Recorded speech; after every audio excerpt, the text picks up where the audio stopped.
열왕기하 20장 16절에서 19절 말씀을 통해서 히스기야의 시험과 결과라는 제목으로 하나님 말씀 함께 나누겠습니다. 세계적인 축구 스타로 모든 사람의 사랑을 받고 영국 프리미엄 리그 토트넘에서 활약하는 우리나라 축구 선수 이름 물으면 간첩. 다 아시죠? 누군지? 네, 손흥민 선수입니다. 그 오늘의 손흥민 선수를 있게 하는데 가장 큰 역할을 한 사람은 누굴까요? 예, 아버지 어떻게 다 아세요? 제가 오늘 설교하려는데 그 신간 책을 다 읽으셨나? 그 손흥민의 아버지 손흥정 씨가 최근 출간집에 나는 읽고 쓰고 버린다라는 책을 냈어요. 근데 그 책에 있는 내용을 잠깐 발췌를 해서 여러분들에게 말씀을 드리려고 합니다. 이분이 이제 책에 있는 내용이 이래요. 나는 학창시절에는 반항하였다. 선생님들이 나를 틀에 넣으려고 해 자꾸 뛰쳐나가려고 했다. 대신 책을 계속 읽었다. 저의 공부의 기본은 독서라 생각했어요. 험난한 세상을 헤쳐나가려면 독서가 필요하다고 판단했죠. 미래를 여는 열쇠는 책에 있다는 확신이 있었어요. 이 아버지, 손흥민 아버지가 이 책에는 진심이었지만 그 자식들에게 독서를 강요하지는 않았다고 합니다. 그저 읽는 모습을 보이는 것만으로도 충분했다라고 이야기를 해요. 그래서 또 이런 얘기를 합니다. 저는 가난만 대물림 되는 게 아니라 부모의 게으름, 부지런함, 청소하는 습관도 대물림한다고 생각해요.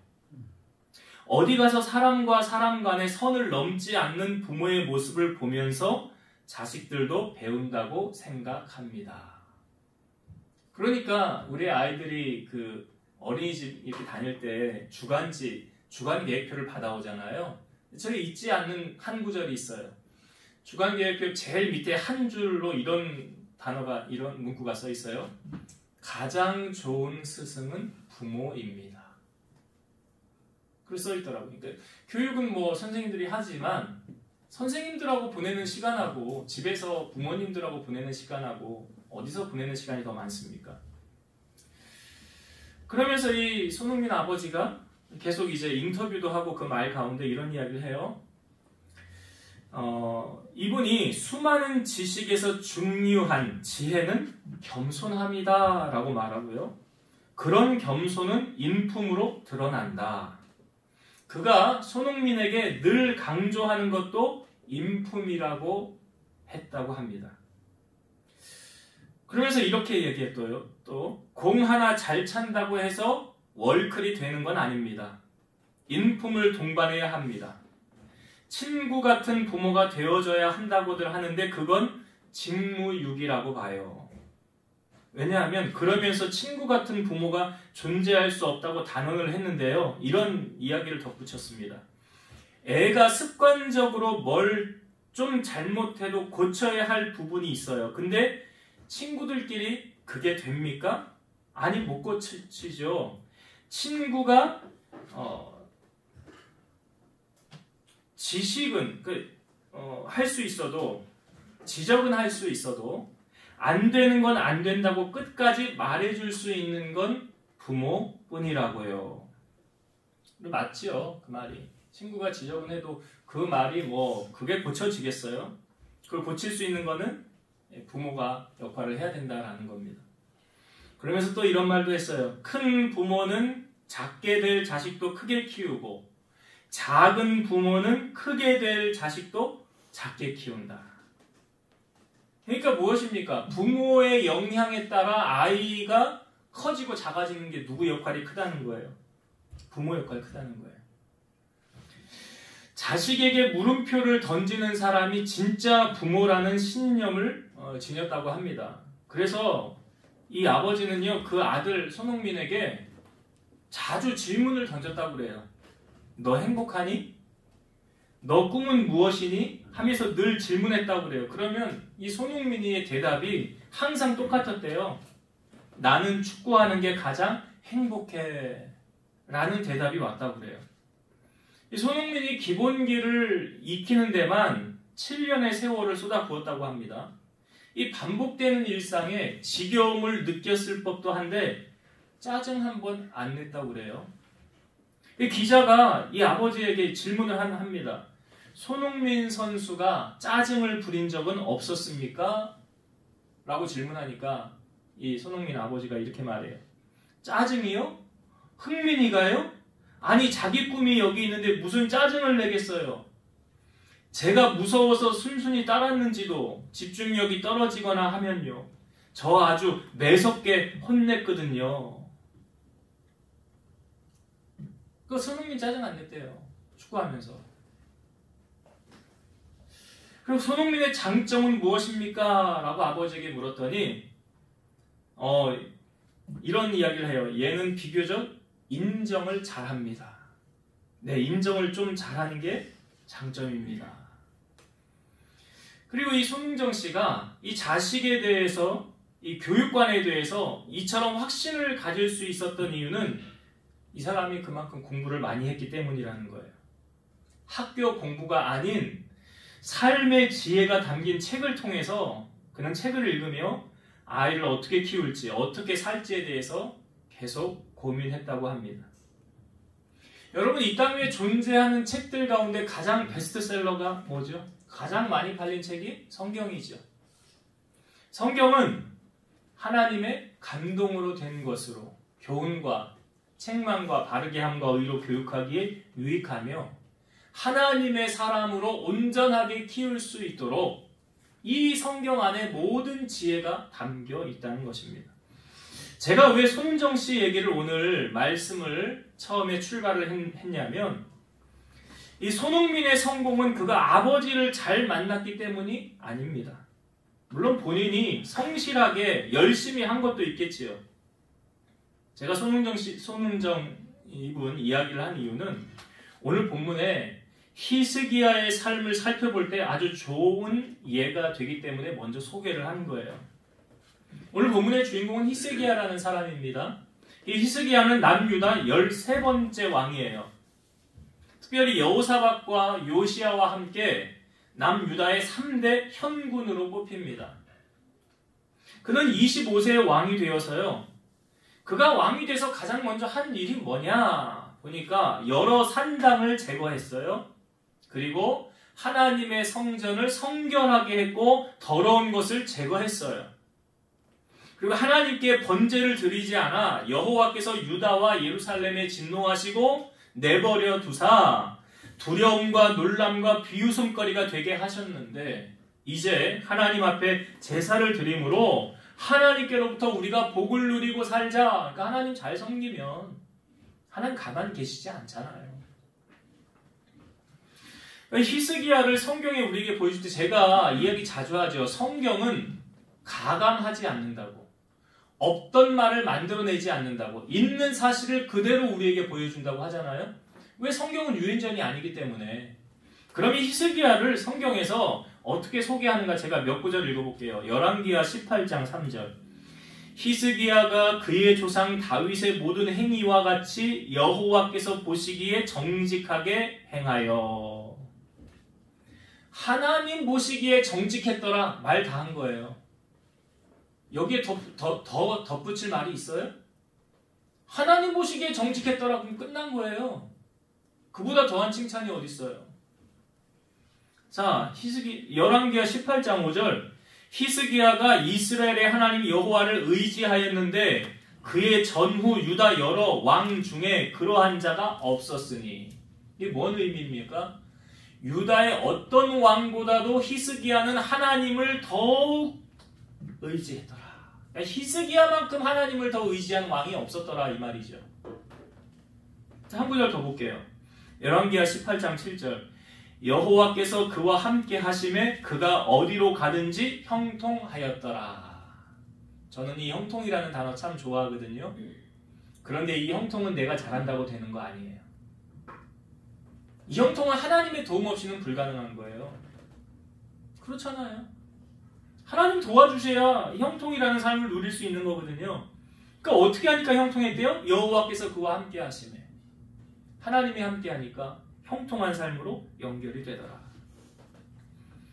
특별히 히스기야 왕이 통치하는 제6년에 솔로몬 이후로 두 나라로 나뉘어졌다고 그랬잖아요. 우에는 북이스라엘, 남유다에 지금 히스기야가 있는데 북이스라엘을 통치하던 그 왕이 호세아인데 마지막 왕이 호세아거든요. 그런데 히스기야 6년에 호세아가 통치하는 그 시기에 북이스라엘이 멸망을 당하게 됩니다. 쉽게 말해서 남북으로 나뉘어져 있는 이 나라가 위의 나라가 이제 멸망을 당해요. 아수르에 의하여 북이스라엘이 멸망을 당하는데 성경은 북이스라엘이 왜 멸망을 했는지 이유를 우리에게 알려주고 있어요. 열왕기하 18장 12절. 이는 그들이 북이스라엘이에요. 이는 그들이 하나님 여호와의 말씀을 듣지 아니하고 그의 언약과 여호와의 종 모세가 명령한 모든 것을 따르지 아니하였음이더라. 이게 멸망 원인이에요. 북이스라엘을 왜 멸망했다고 성경이 말합니까? 하나님 말씀 안 들었대요. 하나님 말씀 안 들었대요.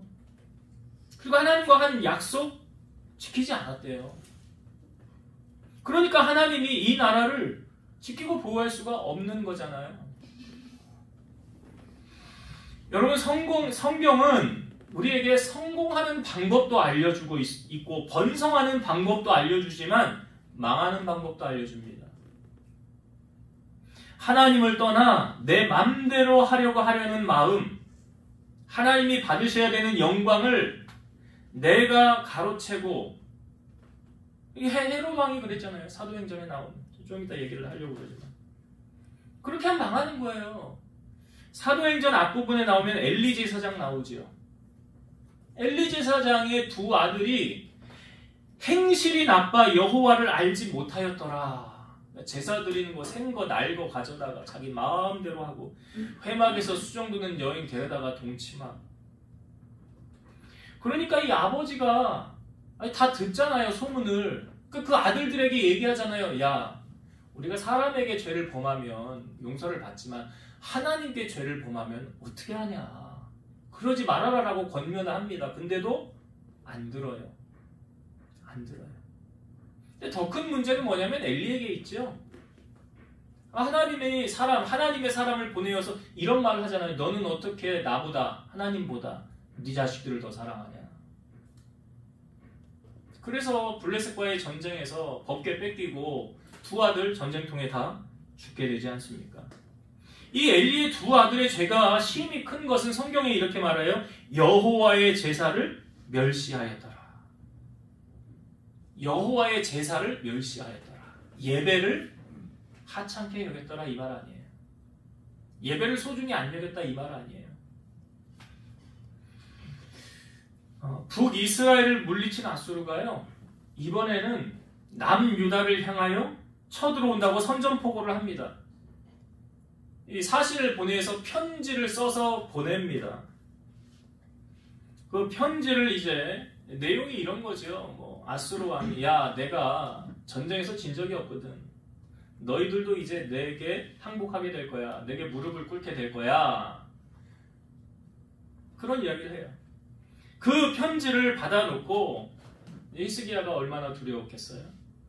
이거 히스기야가 할 수 있는 게 방법이 뭐가 있습니까? 기도하는 거죠.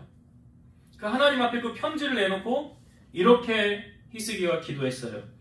그룹들 위에 계신 이스라엘의 하나님 여호와여, 주는 천하 만국의 홀로 하나님이시라. 주께서 천지를 만드셨나이다. 여호와여, 귀를 기울여 들으소서. 여호와여, 눈을 떠서 보시옵소서. 산헤립이 살아계신 하나님을 비방하러 보낸 말을 들으시옵소서. 여호와여, 아수르 여러 왕이 과연 여러 민족과 그들의 땅을 황폐하게 하고 그들의 신들을 불에 던져 싸우니 이는 그들의 신이 아니요 사람의 손으로 만든 것 곧 나무와 돌뿐이었으므로 멸하였나이다. 우리 하나님 여호와여, 원하건대 이제 우리를 그의 손에서 구원하옵소서. 그리하시면 천하 만국이 주 여호와가 홀로 하나님이신 줄 알리이다. 히스기야가 말하는 게 뭡니까?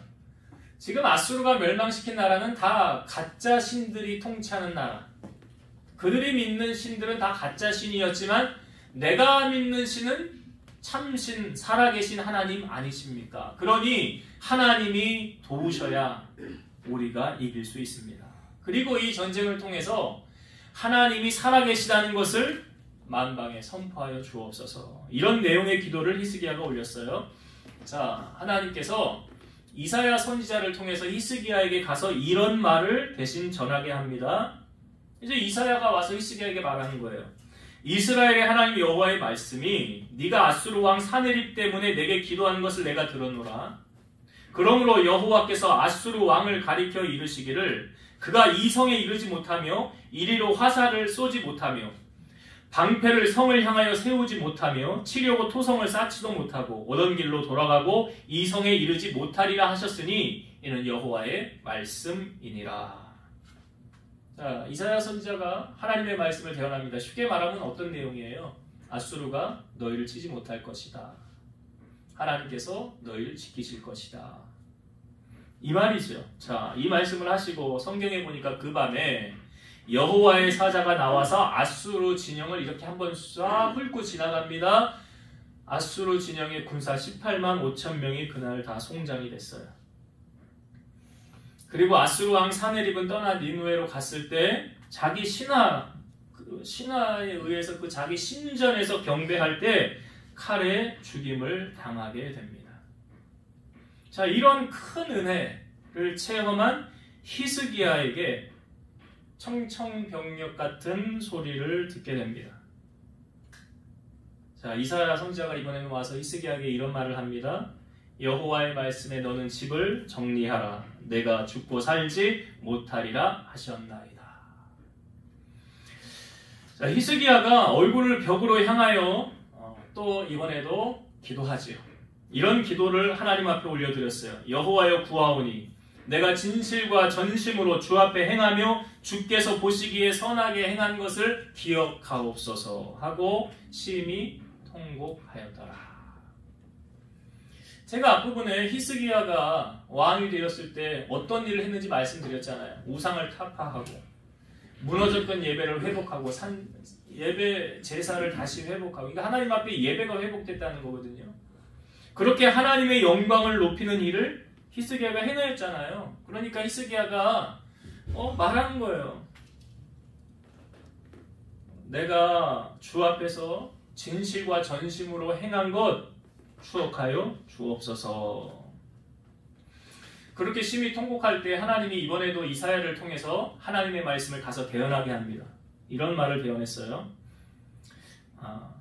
하나님 이사야 선지자에게 말합니다. 너는 돌아가서 내 백성의 주권자 히스기야에게 이르기를 왕의 조상 다윗의 하나님 여호와의 말씀이 내가 너의 기도를 들었고 너의 눈물을 보았노라. 내가 너를 낫게 하리니 네가 3일 만에 여호와의 성전에 올라가겠고 내가 너의 날에 15년을 더할 것이니라. 자, 히스기야는 하나님 앞에 올린 기도가 상달되어서 응답을 받게 됩니다. 하나님께로부터 또한 질병의 고침을 받고 생명의 연장을 받게 됩니다. 여러분, 이 말씀을 보면 생사와 복을 주관하시는 분이 하나님이시라는 것을 우리에게 알려주죠. 죽을 위기가 닥쳤던 히스기야에게 15년의 생명을 연장해 주셨다는 거죠. 그런데 하나님께서 히스기야의 마음이 어떠한지 알고자 하셔서 히스기야를 시험하는 장면이 바로 다음에 보여주고 있습니다. 자, 오늘 우리 읽은 본문은 이사야서에서도 등장을 하고 열왕기하에서도 보여주고 있는데요. 열왕기하 32장 31절의 말씀을 제가 읽어볼게요. 그러나 바벨론 방백들이 히스기야에게 사신을 보내어 그 땅에 나타난 이적을 물을 때에 하나님이 히스기야를 떠나시고 그의 심중에 있는 것을 다 알고자 하사 시험하셨더라. 여기 하나님께서 지금 히스기야의 그 마음이 어떠한지 알고자 하사 시험하셨다고 그러잖아요. 자, 무엇으로 하나님이 히스기야를 시험하셨느냐? 자, 히스기야가 병들었을 때요, 이 바벨론 왕이 자기 사신을 보내어서 히스기야가 병들었다는 소식을 듣고 사신을 보내어서 이 편지와 예물을 보내서 위로를 하게 합니다. 이게 지금 어떤 상황이냐면 소위 강대국이 약대국이 있는 그 나라를 위문 온 거예요. 권력을 아주 많이 가진 나라의 왕이 소위 작은 나라의 왕을 지금 위로하러 지금 보낸 거거든요. 우리도 살면서 높은 지위의 권력을 가진 사람이 나를 선대해주고 생각해주면 얼마나 감동이 됩니까? 그럼 그 사람에게 더 충성하게 되잖아요. 그러니까 히스기야가 지금 감동을 받아서 이 바벨론에 온 사신들에게 지금 어떻게 하였느냐? 자, 성경을 한번 봅시다. 13절. 열왕기하 20장 13절의 말씀을 한번 볼게요. 히스기야가 사자들의 말을 듣고 자기 보물고에 금은과 향품과 보배로운 기름과 그의 군기고와 창고의 모든 것을 다 사자들에게 보였는데 왕궁과 그의 나라 안에 있는 모든 것 중에서 히스기야가 그에게 보이지 아니한 것이 없더라. 그러니까 지금 바벨론에 사신들 왔잖아요. 예물 가지고 오고 위로한다고 왔잖아요. 그 사신들에게 너무 지금 히스기야가 감동을 받은 거죠. 예, 너무 감동받았어요. 그래서 어떻게 했대요? 히스기야가 지금 여기 말씀해 보니까 자기 보물고에 있는 은금, 향품, 보배로운 기름, 군사, 군기력, 창고의 모든 것 다 보여줬대요. 다 보여줬대요. 근데 여러분 이 성경을 잘 보니까요. 히스기야가 지금 보여준 모든 것은 누구 것이라고 성경이 표현되어져 있습니까? 누구 거래요? 자기 거래요. 자기 거래잖아요.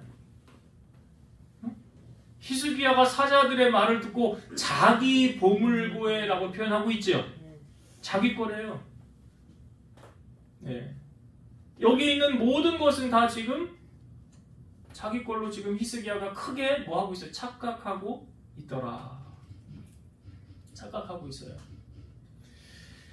하나님의 마음에 합한 종이라고 하였던 다윗 있죠. 다윗은 어떻게 고백했느냐? 역대상 29장 11절입니다. 여호와여 위대하심과 권능과 영광과 승리와 위엄이 다 주께 속하였사오니 천지에 있는 것이 다 주의 것이로소이다. 여호와여 주권도 주께 속하였사오니 주는 높으사 만물의 머리이심이니이다. 다윗은 지금 뭐라고 고백합니까? 나에게 있는 모든 것이 다 누구의 것이로해? 주의 것이로다라고 말하잖아요. 역대상 29장 14절 나와 내 백성이 무엇이기에 이처럼 즐거운 마음으로 들을 힘이 있었나이까 모든 것이 주께로 말미암아 싸우니 우리가 주의 손에서 받은 것으로 주께 드렸을 뿐이니이다. 이게 지금 성전 건축하려고 다윗이 준비하는 과정 가운데 하나님께 드리는 거예요. 예물을 드리는 거예요. 근데 그 예물을 드리면서도 뭐라고 그래요? 이거 내 거 하나님 앞에 드립니다 라고 말해요? 아니죠. 누구 거래요? 하나님의 것을 하나님께 드렸습니다 라고 말하잖아요. 근데 히스기야는 지금 뭐라고 말해요? 자기 거래잖아요. 자기에게 있는 것은 내 거라는 거죠. 하나님께서 지금 히스기야의 심중을 시험하시고 계시더라. 너 정말 나를 인정하느냐? 여러분, 우리도 하나님께서 우리를 시험하지 않을까요? 매 순간 우리를 이렇게 떠보지 않으실까요? 너 정말 나를 인정하냐? 하나님께서 히스기야의 중심을 아시고 그 이사야 선지자가 하나님의 말씀을 대언합니다. 그게 오늘 본문의 내용이에요. 자, 뭐라고 하나님의 말씀을 이사야 선지자가 대언했느냐? 오늘 본문 한번 봅시다. 17절, 18절. 17절, 18절 읽어볼게요. 여호와의 말씀이 날이 이르리니 왕궁의 모든 것과 왕의 조상들이 오늘까지 쌓아두었던 것이 바벨론으로 옮김받고 하나도 남지 아니할 것이요. 또 왕의 몸에서 날 아들 중에서 사로잡혀 바벨론 왕궁의 환관이 되리라 하셨나이다 하니. 하나님의 말씀을 지금 전한 거예요. 이사야가 히스기야에게. 그러니까 이사야는 히스기야에게 여러 말을 많이 전했죠. 와, 하나님이 당신 병 고쳐준대요. 생명 15년 연장 더해주신대요. 또 아수르에서 위기를 당할 때 당신 싸울 거 없대요. 하나님이 도와주실 거래요. 이기게 하실 거래요. 이런 좋은 소식도 전하였죠. 그런데 이번에 전한 소식은 17절과 18절의 말씀의 내용은 뭐예요? 왕이 쌓아두었던 모든 것이 다 바벨론으로 옮긴 바 될 것이고 하나도 남지 않을 것이고 또 왕의 몸에서 날 아들 중에서 바벨론 나라 환관이 되리라. 이방 나라의 일꾼 뭐 그런 의미죠. 이게 어떤 의미를 담고 있습니까? 노예가 된다는 거잖아요. 나라를 잃고. 그렇죠? 그런 의미가 지금 담겨져 있는 거잖아요. 제가 설교 때 말씀드린 이야기가 있는데 내가 사랑하고 의지하였던 것에 우리는 노예가 된다는 말씀 드렸죠. 네? 기억하세요? 내가 하나님보다 자식을 더 사랑하면 자식의 노예가 돼요. 내가 하나님보다 부모를 더 사랑하면 부모의 노예가 돼요. 내가 하나님보다 돈을 더 사랑하잖아요? 그럼 돈의 노예가 되는 거예요. 내가 하나님보다 권력을 더 사랑하면 권력의 노예가 되는 거예요. 그래서 하나님께서 십계명을 통하여 우리에게 제일 먼저 하신 말씀이 뭐예요? 나 외에 다른 신을 두지 말라. 이게 뭐예요? 여러분 하나님의 노예가 되면 행복한 거죠, 그건. 그건 하나님이 책임지시는 거잖아요. 근데 하나님 외에 다른 것의 노예가 되면 불행한 인생 삽니다. 어려운 인생 살아가요.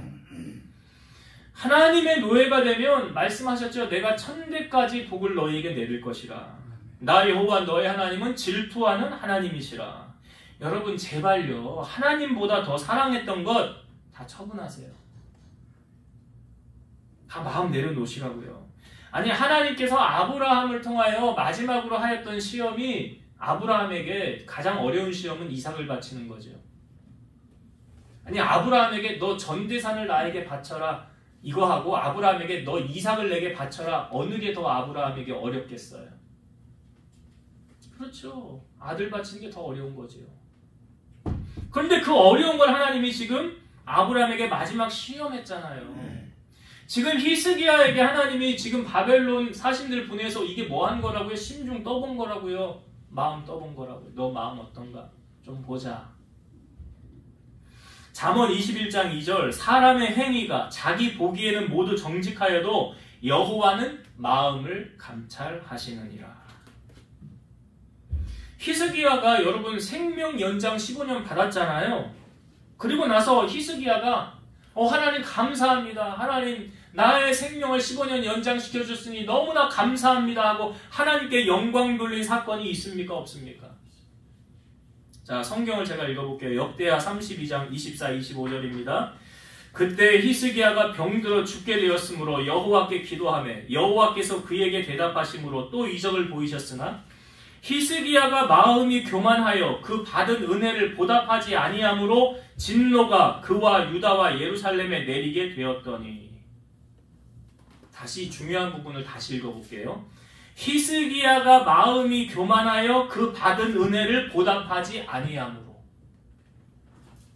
하나님께 영광 돌렸어요? 안 돌렸어요? 히스기야? 안 돌렸어요.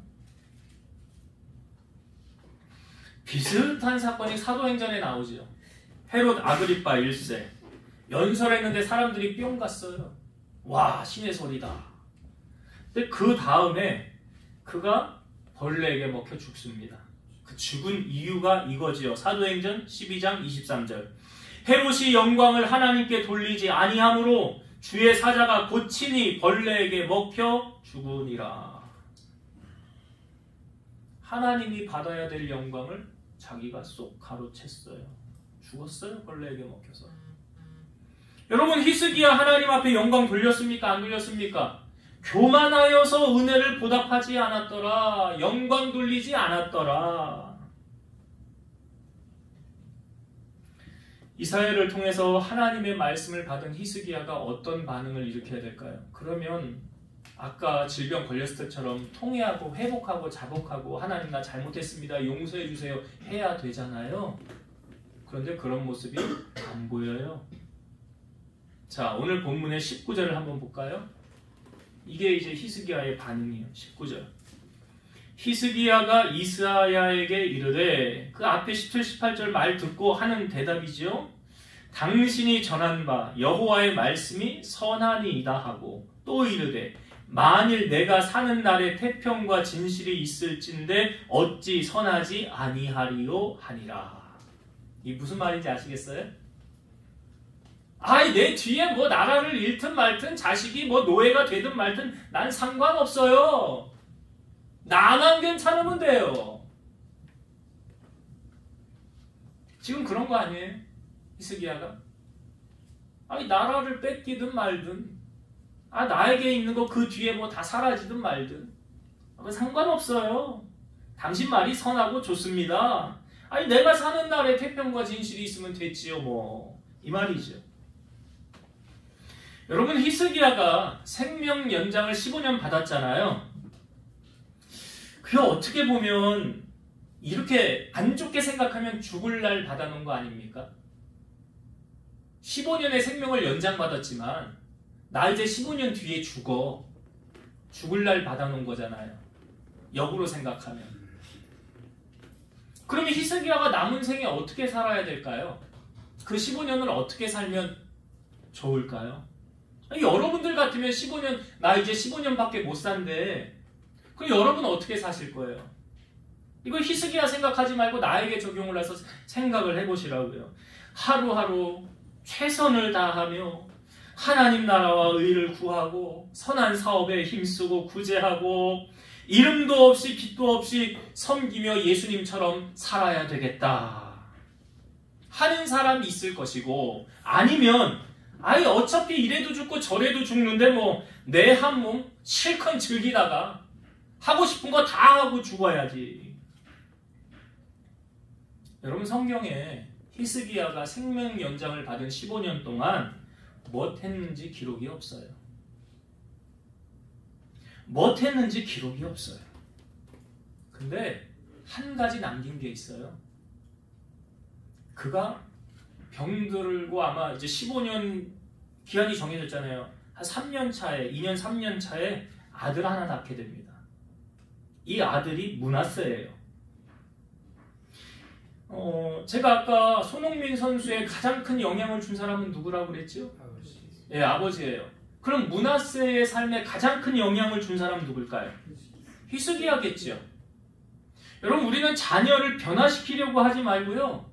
부모가 하나님 앞에서 온전함을 갖추면 자녀들이 그거 보고 배웁니다.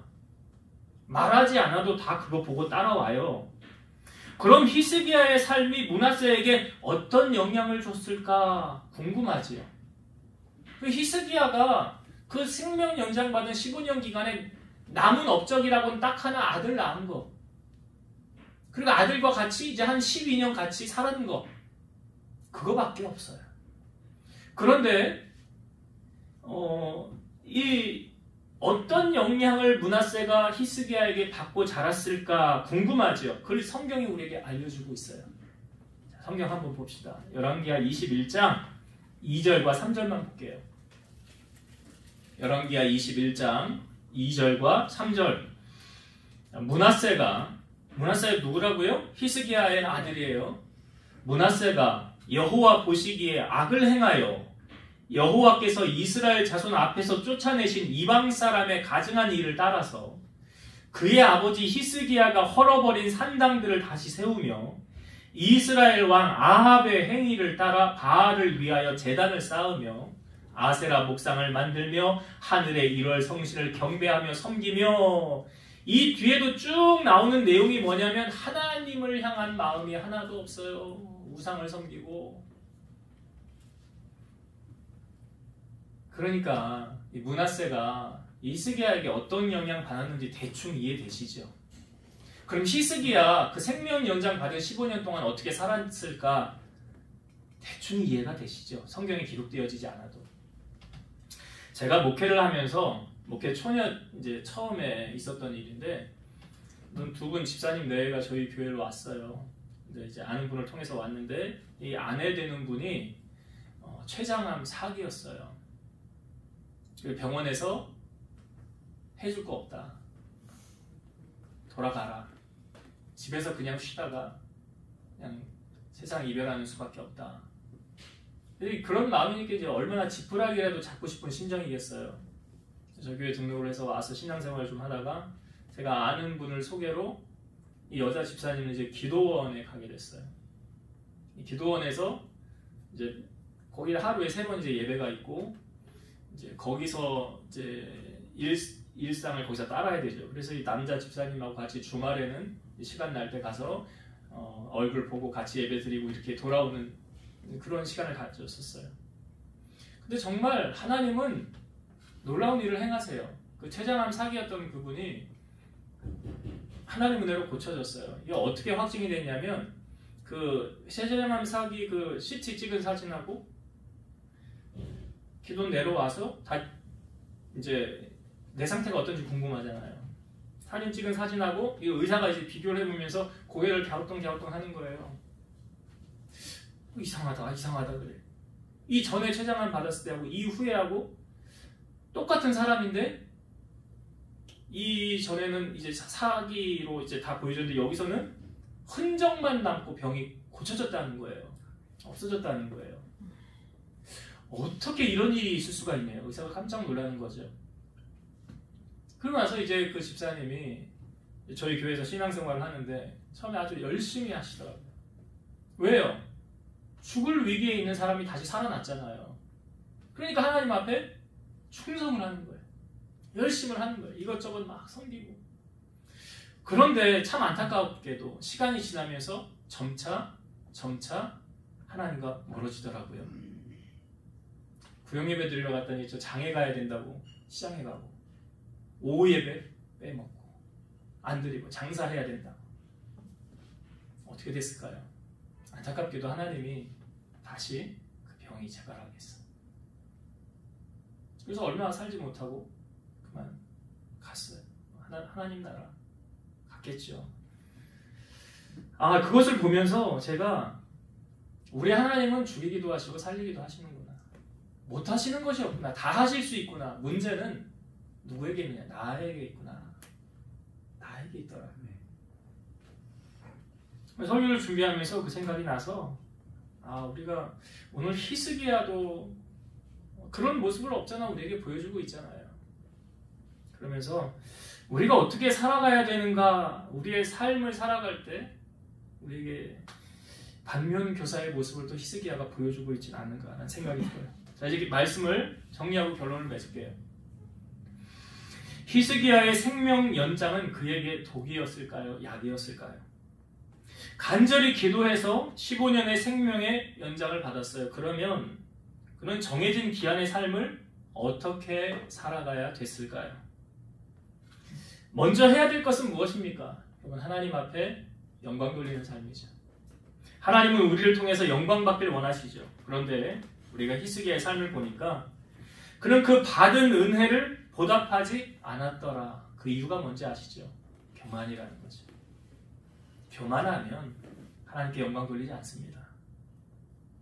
교만하면 하나님이 받아야 될 영광 내가 받습니다. 그래서 성경은 이렇게 말하죠. 교만은 패망의 선봉이요 거만한 마음은 넘어짐의 앞잡임이라. 그러니까 망하고 싶으면 교만하면 금방 망해요. 금방 망합니다.